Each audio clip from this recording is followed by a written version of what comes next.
Anda sedang mendengar Shock Podcast. Shock. Lorong tengah adalah lorong yang selamat dilalui. Lorong kanan atau kiri itu dikira sangat ekstrim dan boleh mengundang masalah.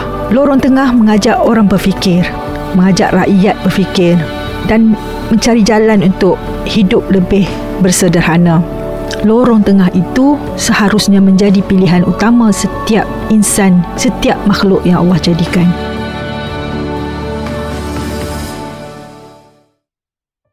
Assalamualaikum warahmatullahi wabarakatuh. Bagi episod kali ini, bersama saya pada hari ini ialah Dr. Asiah Sarji, veteran dalam bidang penyiaran.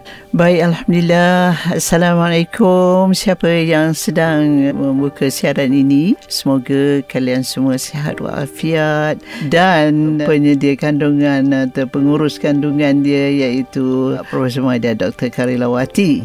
Okey, tentang diri saya. Ya, kita nak tahu sikit lah. Pada asasnya, saya ni adalah seorang penyair. Ya, daripada dahulu siaran saya, sajak-sajak saya diambil oleh Radio Singapura, dipentaskan dan segalanya, dah menang anugerah, macam-macam anugerah.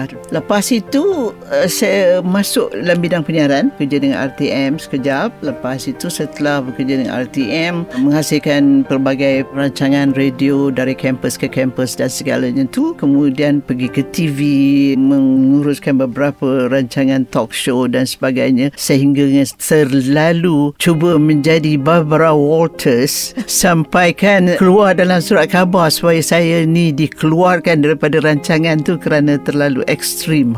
Ekstrim. Saya tak ikut jalan tengah, menyebabkan saya diminta oleh pendengar yang tak suka benda-benda yang bersifat terlalu outrageous ni, supaya saya dikeluarkan daripada rancangan tu. Sungguh menarik. Saya graduate daripada Universiti Kebangsaan Malaysia. Kalau ikutkan dari segi prinsipnya dan falsafahnya, pejuang kebangsaan negara, pejuang bahasa kebangsaan mesti diutamakan, budaya Melayu mesti diketengahkan, segala prinsip dan budi Melayu mesti menjadi amalan dan sebagainya kan. Itu kiranya sangat kanan sifat dia. Tetapi pada waktu saya masuk ke Universiti Kebangsaan, sifat itu memang wajib ada. Sebab dalam tempoh itu, rakyat Malaysia yang telah terdidik di Britain, yang balik memang berhati orang putih betul-betul, tak mahu apa-apa yang berasaskan negara itu, kebangsaan itu diketengahkan. Mereka mahukan bahasa Inggeris dikekalkan, mereka mahu sistem Inggeris itu dikekalkan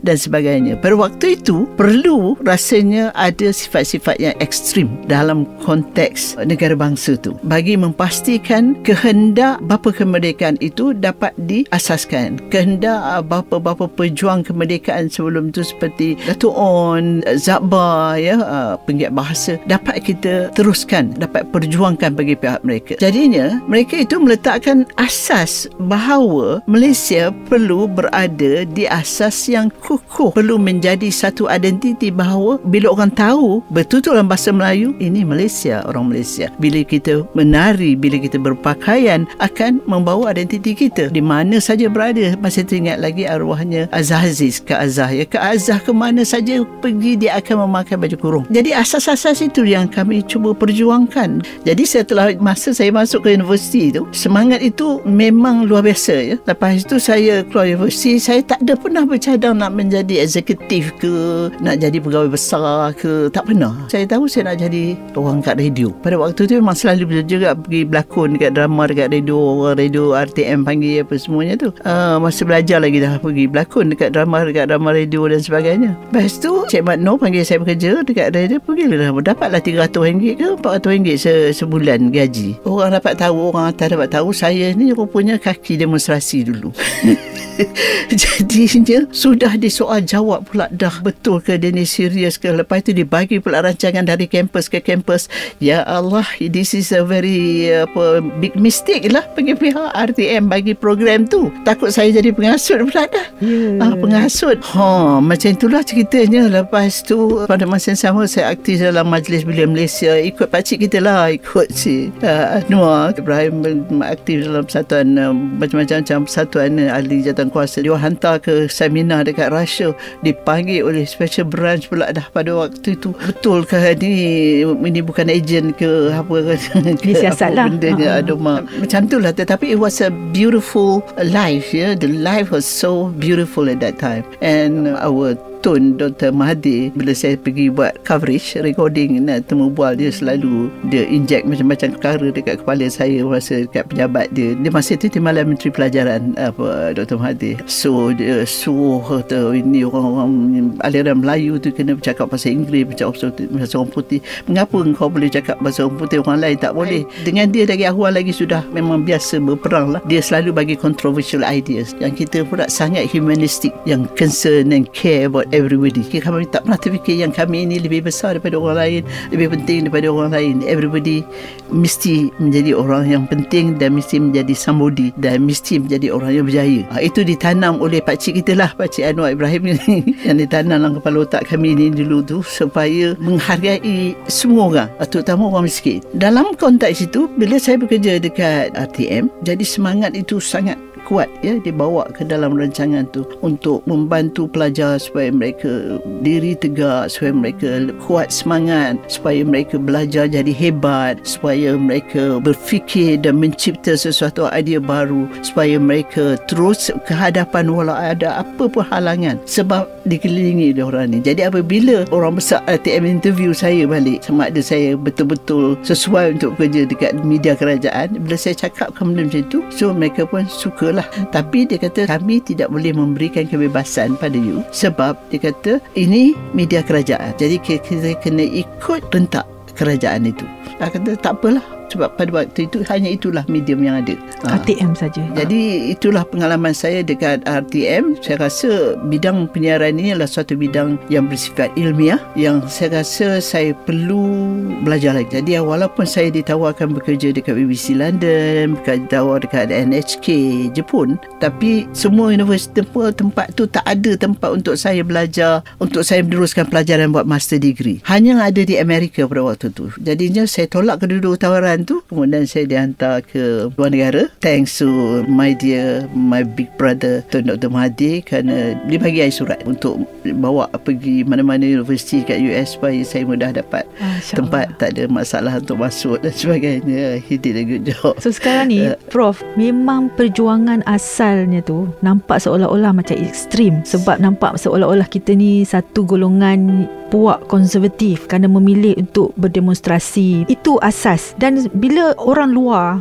dia melihat, mereka sering mengatakan ini konservatif. Di manakah titik tolak perubahan tu yang menjadikan perjuangan tu dilihat sebagai satu middle stream, lorong tengah yang mengajak semua pemimpin-pemimpin, semua pendidik, kerana saya dan Prof Asiah juga adalah pendidik. Di manakah titik tolak tu? Pertamanya, kerana saya guru kan. Yang keduanya, saya Muslim. Apabila you mengkaji Islam itu, you nampak betapa brotherhoodnya sisterhoodnya Islam itu. Betapa kasih sayang, hubungan yang berasaskan kasih sayang itu sangat dihargai. Betapa nyawa manusia itu tidak boleh dianukan kecuali dalam keadaan dia mengancam juga. Jadi bila melihat betapa mercifulnya Islam itu dan betapa besarnya tanggungjawab seorang guru sebagai pensyarah di universiti, di mana you berhadapan dengan wajah anak-anak yang innocent, Cina, Melayu, India. Melayu pula ada yang datang dari Sabah, ada kadazannya, ada orang asli pun ada anak murid saya waktu itu, ibannya. Jadi mereka ni adalah manusia je. Berhakkah kita untuk mengadili siapa yang layak menerima ilmu lebih daripada yang lain? Tak, semua itu berhak untuk mendapatkan perkhidmatan kasih sayang yang sama daripada gurunya. Selebih itu bergantung kepada mereka. Jadi guru wajib memberikan satu perkhidmatan yang sama rata antara satu dan antara seorang dengan seorang. Kalau saya tak buat macam itu, saya akan dituntut, saya akan ditanya nanti di akhirat kelak, mengapa saya tidak adil dengan mereka ni semua.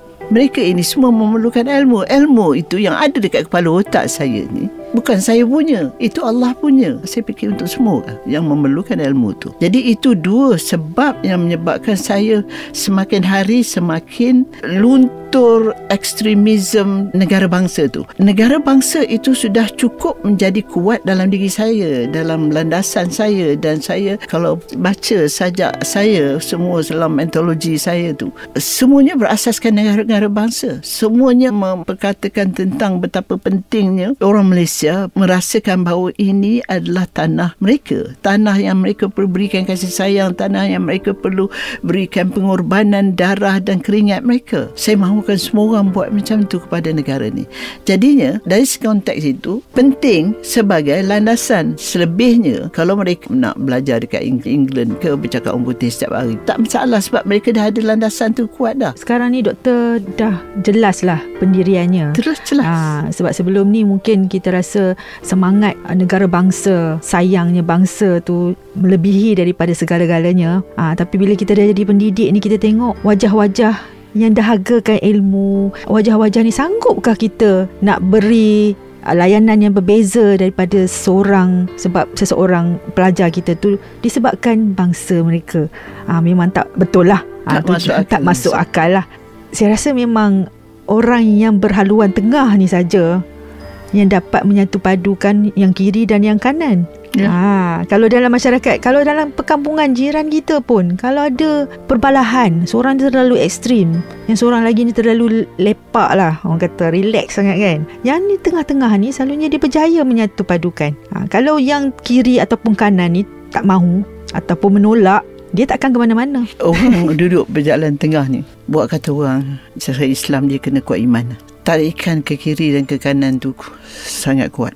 Tidak mudah, sangat sukar untuk to stay neutral, sangat sukar untuk mempertahankan itu. Sebab orang sebelah kanan akan kata kita begini, orang sebelah kiri akan mengata kita begini. Jadi nak berada di tengah-tengah tu susah. Okey, sebagai contoh dalam bidang filem, selepas saya pulang dari USA, saya memang terlibat aktif dalam teater dan sebagainya tu. Jadi bila saya pulang dari luar negara, saya balik kembali aktif dalam industri kreatif ni. Saya nampak industri filem itu berada di tahap yang sangat basic lah, asas sangat setelah berakhirnya Jalan Ampas, setelah berakhirnya Singapura. Jadi laluan mana yang nak diikuti? Jadi apabila kerajaan mewujudkan FINAS, jelas dah apa laluan nak diikuti. Dan FINAS mengangkat landasan negara itu, negara bangsa apa semua dan perpaduan itu sebagai landasan bagi FINAS. Tapi untuk menggerakkan industri itu, ada dua kelompok ini selain daripada orang tengah ni. Ada dua kelompok ni berada, iaitu kelompok yang hanya fikirkan konten dalam filem itu mestilah bersifat Melayu dan Islam. Ada satu lagi kelompok yang mahu memasukkan unsur-unsur liberalism, unsur-unsur open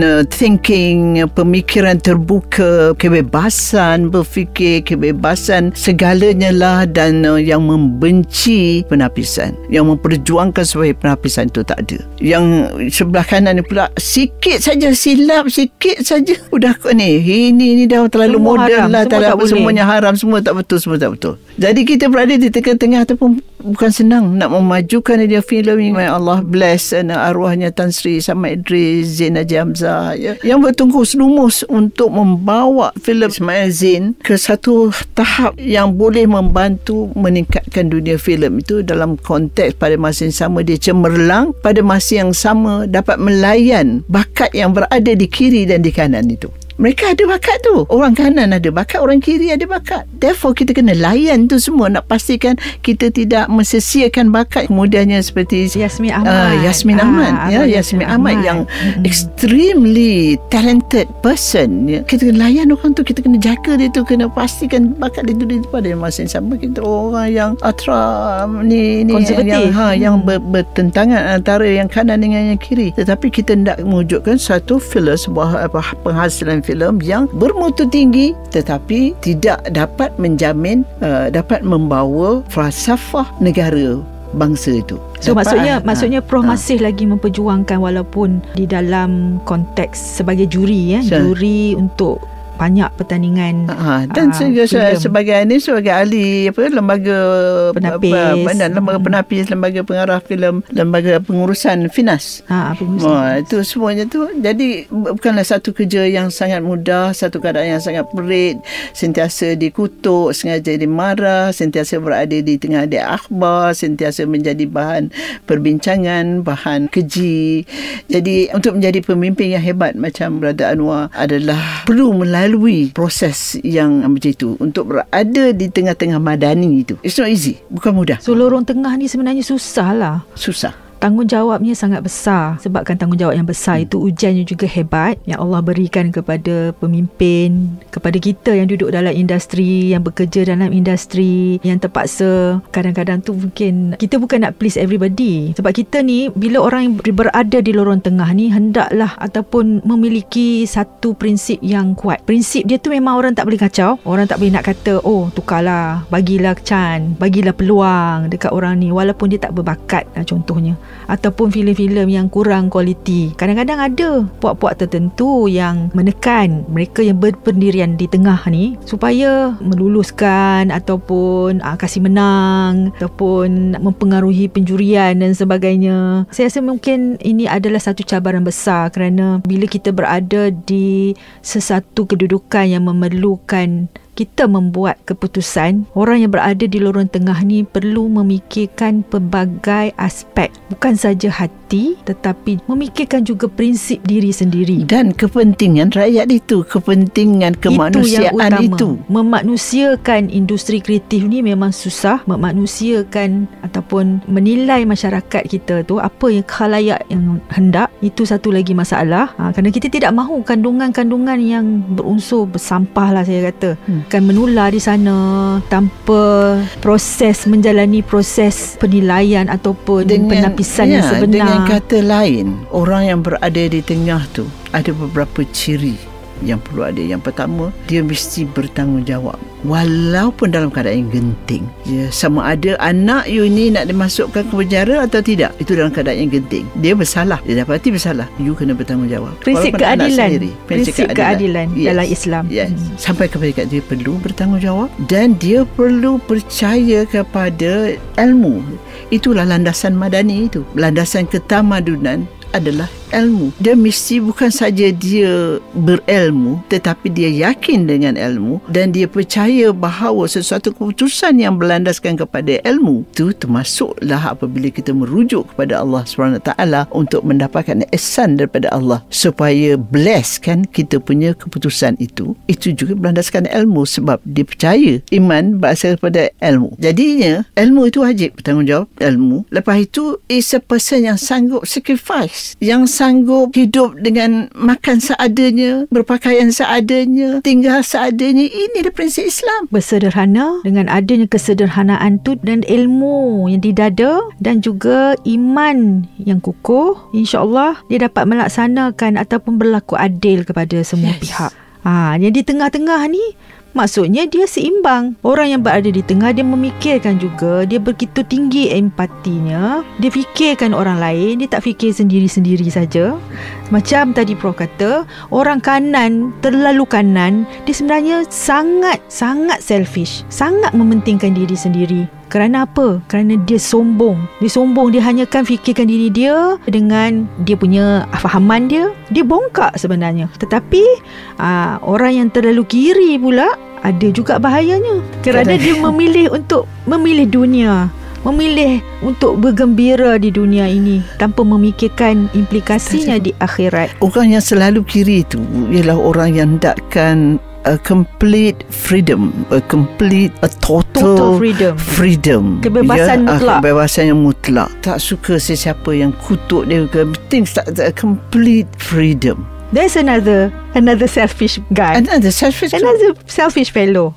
So itu yang saya untuk meletakkan prinsip jalan tengah atau lorong tengah ini tidaklah mudah. Tidaklah mudah. Semua kita perlu tanamkan. Jadi saya ingat rancangan ini adalah satu rancangan yang sangat tepat diwujudkan pada waktu ini.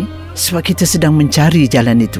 Saya rasa kalau kedua-dua pihak sebab kita ni jadi lorong tengah ni seolah-olah seperti negotiator lah, pengantara, moderator. Dan sekiranya kanan dan kiri ni dia tidak mengganggu gugat, saya rasa insya-Allah semua rakyat akan hidup aman. Masyarakat kita sekiranya berlandas dengan perpaduan rakyat dan juga bersederhana, memilih untuk berada di tengah-tengah dalam aspek pemikiran maupun politik, kehidupan sosial kita. Sekiranya kita memilih lorong tengah, Allah juga akan lorongkan, mudahkan destinasi kita sehingga akhirat. Lagi satu perkara, Dr. Ella, ialah sesuatu yang sangat hebat. Saya selalu appreciate Allah. I love Him so much. I love Allah so much. Why? He creates all kinds of challenges, berbagai cabaran, in order bagi memastikan kita lebih kuat, lebih tabah untuk pergi laluan ke hadapan, untuk membawa anak-anak buah ini mencipta inovasi yang hebat, pada masa yang sama menjadi lebih kuat semangat. Kerana cabaran daripada dunia itu semakin kuat. Kalau kita tak kuat, kalau kita cepat mengalah dengan dugaan-dugaan dalam negara, bermakna kita akan mudah lemah apabila berhadapan dengan cabaran daripada luar negara. Sebagai contoh dari segi politiknya. Jadinya buat kata yang tadi, jalan tengah yang sederhana, yang tidak mendatang mudarat kepada negara berkenaan dan kepada rakyat berkenaan. Jalan yang terbaik adalah prinsip yang terdapat di dalam Al-Quran. Prinsip yang terdapat dalam Al-Quran itu jelas sangat boleh membantu kita ke mana kita nak pergi. Tak payahlah hudud ke apa bendanya. As long you ada knowledge about dalam Al-Quran itu, menghayati ruh yang ada di dalam Al-Quran itu dan memahami apa yang Allah SWT mahukan dari kita, insya-Allah kita akan bawa apa juga bidang yang kita buat itu akan mendapat blessing dari Allah SWT, insya-Allah. Ummatan wasatan. Itu maksudnya umat pertengahan yang memilih untuk bersederhana, yang memilih lorong tengah. Itulah umatan wasatan yang kita juga di negara kita, dengan masyarakat majmuk, pelbagai bangsa, pelbagai agama, sekiranya kita pilih lorong tengah, kita pilih jalan tengah, insya-Allah Allah akan mudahkan. Kerana Allah tak suka secara berlebihan ataupun pihak-pihak ekstremis ni, memang Allah tidak suka. Nabi tak suka orang-orang yang berlebih-lebihan. Nabi mengajak kita semua untuk sama-sama menghayati kehidupan yang bersederhana. Ada sikap sifat toleransi, yang memahami, yang mendengar, bukan saja bercakap, bukan saja berkata-kata, tetapi mendengar juga kedua-dua belah pihak dan berfikir dengan ilmu yang ada itulah, makanya seseorang itu mampu untuk menangkis serangan daripada pihak kanan dan juga kiri. Kerana kita ada Allah yang akan membantu. Kerana Allah di atas, Allah di sana, Allah akan sentiasa bersama orang-orang yang memilih untuk bersederhana. Itu bukan janji saya, itu janji Nabi Muhammad sallallahu alaihi wasallam. Saya ucapkan terima kasih kepada sifu saya, Dr. Asya Sarji, kerana tujuan saya mengajak beliau hari ini bersama-sama saya di dalam podcast Lorong Tengah adalah untuk mendapatkan pencerahan ataupun menyampaikan pencerahan tentang apa maksud, apakah konsep lorong tengah yang sedang kita bincangkan, yang akan saudara-saudari, tuan-tuan dan puan-puan semua akan dengar di dalam podcast Lorong Tengah ni. Terima kasih Dr. Asya Sarji yang budiman, yang saya sanjungi. Dengan pengalaman beliau lah juga yang memberi saya banyak panduan. Saya terima banyak input daripada nasihat-nasihat beliau. Kehidupan kami yang kami lalui hampir sama. Disebabkan persamaan itulah kami melihat lebih kepada persamaan daripada perbezaan. Begitulah juga pengikut-pengikut Lorong Tengah. Stay tune.